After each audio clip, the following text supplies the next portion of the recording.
teman-teman, kami dari kelas 10J kelompok 12. Jadi hari ini kami akan menjelaskan tentang evolusi alat pembayaran yang ada di Indonesia. Sebelum itu kami memperkenalkan diri dulu. Nama saya Marcelina Lado. Saya Christina Sutarebo. Saya Antonia Sri Gunawan. Jadi hari ini kami akan menjelaskan tentang evolusi alat pembayaran di Indonesia. Sebelum itu kami mau bertanya dengan teman-teman. Apakah teman-teman tahu apa itu evolusi alat pembayaran? Kalau belum tahu, mari simak video berikutnya. Evolusi alat pembayaran yang ada di Indonesia. Jadi yang pertama itu evolusi alat pembayaran di Indonesia. Yang pertama itu sistem barter. Jadi sistem barter adalah sebuah transaksi yang digunakan oleh orang-orang sebelum mengenal tulisan. Jadi ada pun pengertian lain dari sistem barter, yaitu transaksi menukar barang yang dimiliki dengan barang yang dibutuhkan.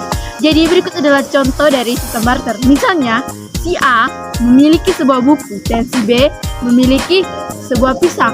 Jadi si A ini membutuhkan pisang yang dimiliki oleh si B, dan si B ini membutuhkan pisang yang dimiliki oleh si A.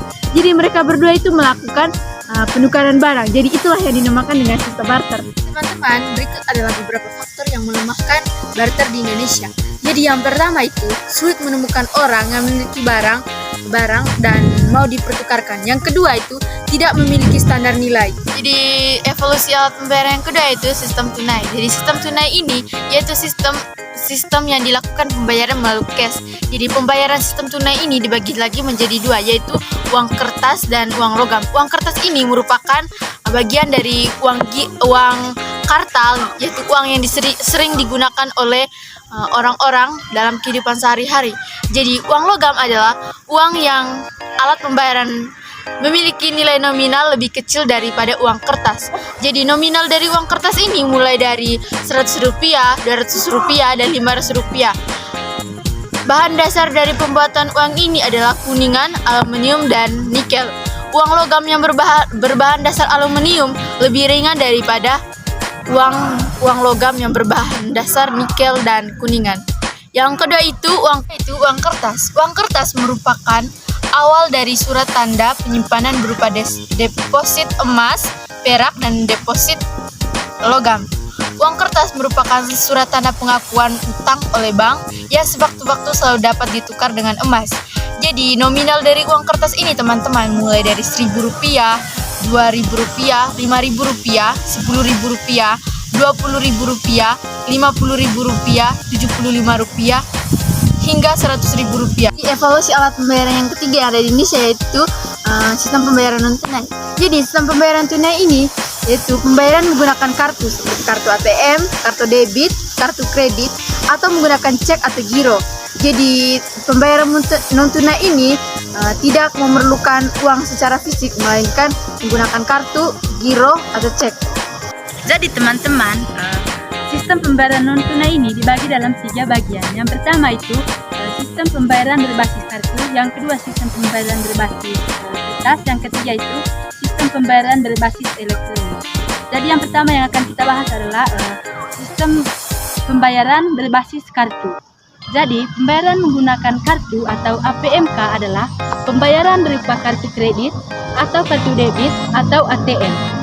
Kartu kredit adalah APMK yang dapat digunakan untuk berbelanja yang sumber dananya berasal dari bank dan dikenai bunga atau denda jika membayar setelah jatuh tempo. Jadi kartu debit adalah APMK yang digunakan untuk berbelanja ketika pedagang yang saldonya berasal dari simpanan dan saldo simpanan akan berkurang secara langsung setelah transaksi.